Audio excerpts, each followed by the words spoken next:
हाय दोस्तों, full stack development using मर्ज series में आपका स्वागत है। आज हम लोग देखने वाले हैं रिएक्ट का लेक्चर नंबर 2। तो लेक्चर नंबर 1 में हम लोगों ने पढ़ा था कि रिएक्ट क्या होता है, ठीक है, उसके बारे में थोड़ा बहुत पढ़ा था।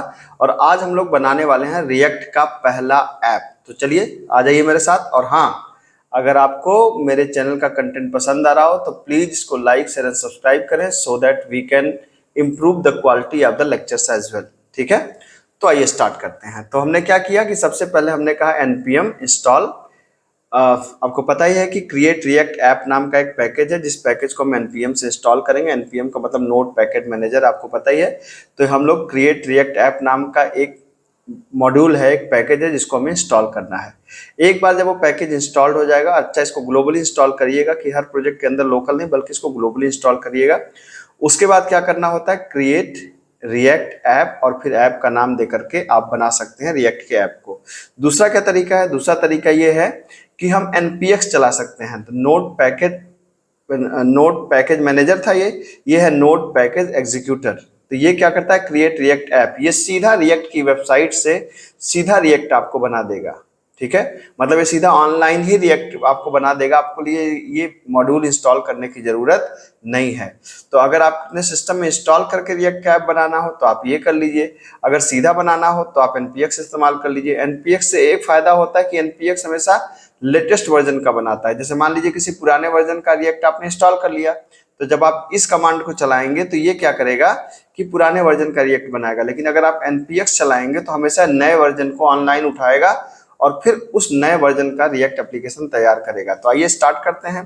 तो सबसे पहला काम है कि आप जाइए रन पे और यहाँ पे कमांड लाइन खोल लीजिए। ठीक है, कमांड लाइन में यहाँ पे जैसे मैं अपना प्रोजेक्ट बना रहा था cd.my.js के अंदर मैं प्रोजेक्ट बना रहा था, तो यहाँ पे जाइए और मैंने पहले क्या किया, npm इंस्टॉल -g और क्रिएट रिएक्ट ऐप। ये थोड़ा समय ले सकता है, देखिए कितना समय लेता है, इसको वेट करना पड़ेगा आपको। ये देख सकते हैं ये आपका यहाँ पर इंस्टॉल्ड हो गया। ये इंस्टॉल होने के बाद जब आपका ये पैकेज इंस्टॉल हो जाएगा ग्लोबली, उसके बाद आपको क्या करना पड़ेगा, अब हमें एक मान लीजिए YT ऐप 1 नाम से मुझे एक एप्लीकेशन बनाना है। तो मैंने कहा यूट्यूब ऐप 1 नाम से बनाना है, तो मैंने कहा क्रिएट डैश रिएक्ट और फिर ऐप, मैंने कहा YT ऐप 1। ठीक है, ये आपने कर दिया YT ऐप 1। ये देखिए अब यहाँ पे थोड़ा आपको लंबे समय तक इंतजार करना पड़ेगा, तो प्रॉब्ली मैं यहाँ पे वीडियो को काट दूंगा। तो यहाँ पे मैं वेट कर रहा हूँ कि ये पूरा का पूरा हमारा प्रोजेक्ट सेटअप कर ले। तो ये पूरा का पूरा प्रोजेक्ट आपका सेटअप करेगा, तब तक हम लोग वेट करते हैं।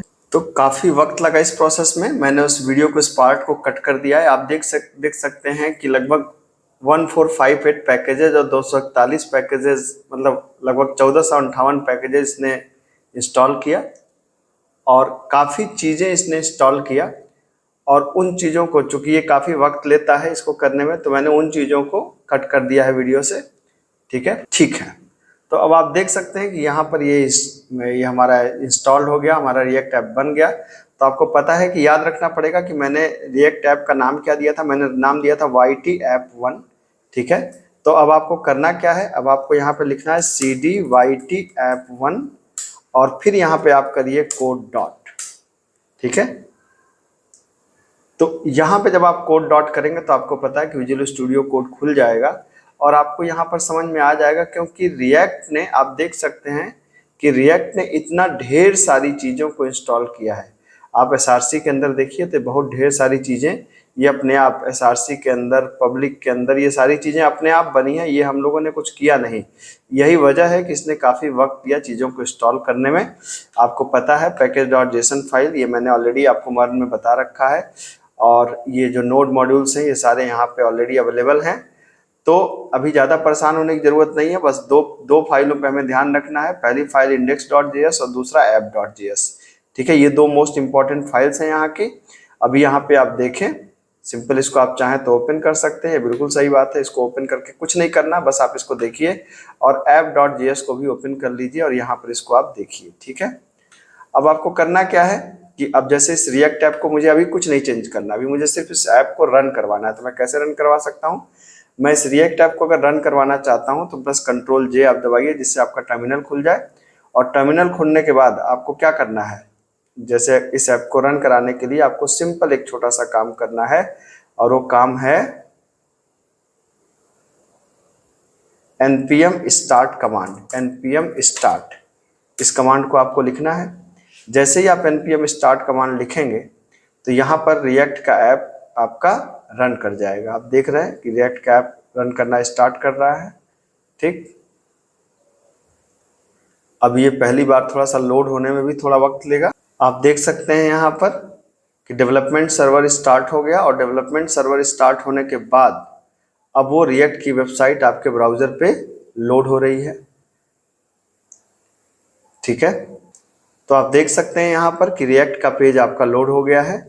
ठीक है, और यहाँ पर आप देख सकते हैं कि यहाँ पे तमाम चीज़ें अपने आप आई। यहाँ पर एक इंटरेस्टिंग बात यहाँ पर ये होती है कि आप देख सकते हैं कि लोकल होस्ट पे आपका प्रोग्राम रन कर रहा है HTTP लोकल होस्ट 3000 पे, और नेटवर्क पे आपका प्रोग्राम यहाँ पे रन कर रहा है। मतलब अगर जैसे इस आईपी को, या जो यहाँ पर आईपी दिख रही है, इस आईपी को मैं किसी और भी सिस्टम पे डालूंगा जो नेटवर्क में होगा, जो इंटरनेट से कनेक्ट होगा, वो हमारी वेबसाइट को एक्सेस कर सकता है। ठीक है, तो ये रिएक्ट के अपने आप बाय डिफॉल्ट फीचर्स हैं जो रिएक्ट आपको देता है।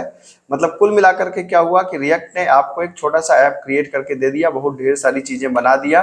ये पूरी एक तरीके से वेबसाइट का टेम्पलेट क्रिएट करके उसने आपको दे दिया, बाकी काम हमें करना है।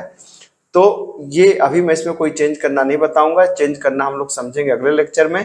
तो ये आपने पहला रिएक्ट लेक्चर रिएक्ट की वेबसाइट क्रिएट कर लिया, बधाई हो आपको। मिलते हैं अगले लेक्चर में। Thank you so much.